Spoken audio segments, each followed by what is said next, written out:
Rosh Hashanah, meaning head of the year, is one of the 4 new years mentioned in scripture and biblical history, falling in the 7th month known as Tishri, which is in September or October of the Gregorian calendar. Yom Teruah is another name for this time, signaling the blowing of the trumpet or the ram's horn, or also known as the shofar.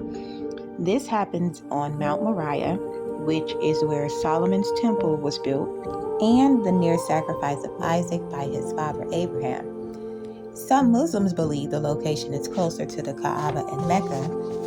It is also said that this time represents a time for self-sacrifice and bloodline redemption, also death and renewal.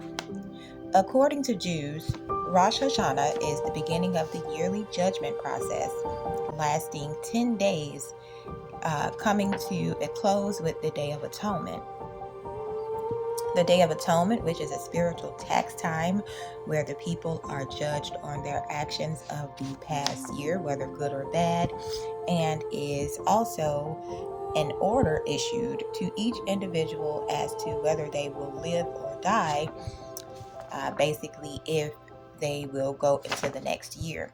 So the judgment against the enemies of the Israelites as well as the Jews themselves, or at least enemies of Israel, the land itself. So in the book of Enoch, the archangel Raphael shows Enoch where the determined locations for all souls until their judgment date. This includes the judgment of the fallen angels who followed their leader Azazel. This day of judgment is like that day with the Lord, where a day is 1,000 years. So weeks of years. And this judgment brings in the immortal age. The Testament of Levi says the second and third heavens prepared to punish unrighteous humans and spirits at this judgment.